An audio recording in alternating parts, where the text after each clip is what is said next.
ওরে বাপ, তোর কিন্তু 10 টাকা অলরেডি চলে গেল। সেন্ট্রাল ডিফেন্ডার সেখানকার প্রশ্নপত্র আমি আপনার বৃহস্পতিবার পার্শ্ববর্তী সেই বাউনার পথে আমরা বন্ধনের পথে এগিয়ে যেতে চাই। সেন্ট্রাল ডিফেন্ডার সেখানকার প্রশ্নপত্র আমি আপনার এই যাত্রায় ঢাকা দল কৃতজ্ঞতা জানাচ্ছি। পেয়েছেন 2 নম্বর জার্সিবদ্ধ খেলোয়াড়। যথেষ্ট এগিয়ে যাচ্ছে বাংলাদেশ ফুটবলে প্রমিলা, পুরুষের চাইতে অনেকটা এগিয়ে। লম্বা করে শট এবারে রেখেছে আক্রমণে জেলের কাটিয়ে প্রিয়াঙ্কা আক্রমণে জার্সি নাম্বার 10 দেখা যাক এ যাত্রায় সব দুর্দান্ত কিন্তু গোল আজকের এই ময়দানে। ওই রত্না একাই এবারে মধ্যমাঠে আবার রত্না রাইটিং পজিশন দিয়ে রত্না রেখেছেন নিজ নিয়ন্ত্রণে। রত্না রত্না রত্না আল্লাহ এবারে জার্সি নাম্বার 25টা দেখা যাক নাম্বার 4 ব্যাক পাস করলেন বালিয়ার। এবারে দেখা যাক রতন ছোড়ার পরিবর্তন হবে বলা দাদা। রাইটিং পজিশন দিয়ে রত্না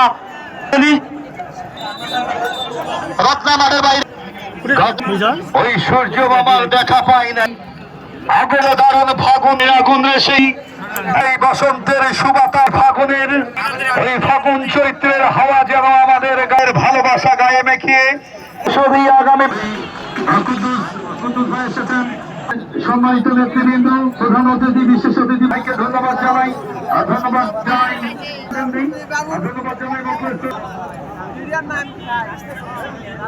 এখন পর্যন্ত কোনো আইনি জটিলতা কিংবা স্থানীয় জনতা কিংবা কোনো ধরনের অপ্রীতিকর ঘটনার কোনো সম্ভাবনা আমরা দেখি নাই। এইরকম একটা সুন্দর পরিবেশে খেলতে পারে আমরা নিজেকে অনেক উৎসাহী মনে করতেছি। এর আগেও এখানে খেলা দিয়েছিল কিন্তু কোনো কারণে সেই খেলাটা হয়নি। আমরা এইভাবে খেলার মাঠে থাকতে চাই, দেশের জন্য ভালো কিছু করতে চাই। তো যখন আমরা মাঠে নামি তখন ভাবলাম যে আমরা পারবো কিনা। তবে আমরা হাফ টাইমের আগে যখন খেললাম তো আমাদের মেয়ে সবাই অনেক ভালো খেলছে এবং আমরা 2টা গোলও করছি। এখন আমাদের অনেক আনন্দিত।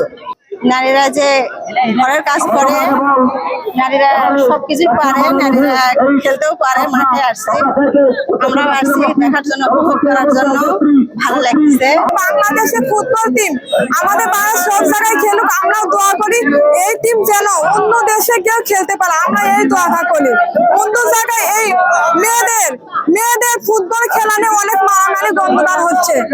আসলে আমরা এটা চাইছি না, কারণ আমাদের দেশে একটা ভালোভাবে একটা দেশ চলুক যেখানে আমরা সম্মান ও খুশির সম্মান মানে গড়ে তুলতে পারি। আমাদের বাংলাদেশ এমন কিছু হোক যাতে আমরা মানুষ পথে হাত বাড়াতে বলতে পারি যে বাংলাদেশ আমাদের বাংলাদেশ, গর্বিত বাংলাদেশ, যেখানে ফুটবল টিম খেলা যাচ্ছে। প্রমিলা দলের খেলা বাবা, খালি শুনতাম কিন্তু আজকে বাস্তবে দেখলাম, দেখে ভালোই লাগছে। নাতনি ঘরের মতো বয়স এখানে আসছি, অনেক ভালো খেলা উপভোগ করতেছি। সামনে একটা দুর্ঘটনার জন্য একটা ম্যাচ আমরা যা দেখছি এটা অনেক, আমরা এটা যে একটা মর্মারিত ঘটনা ঘটছে।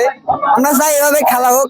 অত্যন্ত সুন্দর এবং সুষ্ঠু পরিবেশের মধ্য দিয়ে খেলাধুলা চলছে এবং মাঠে যারা দুই পক্ষ ঢাকা এবং জয়পুরহাট থেকে এসছে খেলোয়াড় বৃন্দ, আমাদের যে সকল মেয়েরা খুব প্রাণবন্ত এবং সুশৃঙ্খল একটি খেলা উপহার দিচ্ছে। কয়েকদিন আগে যে খেলার যে বিষয়টি এসছে আসলে এটি একটু দুঃখজনক বিষয়।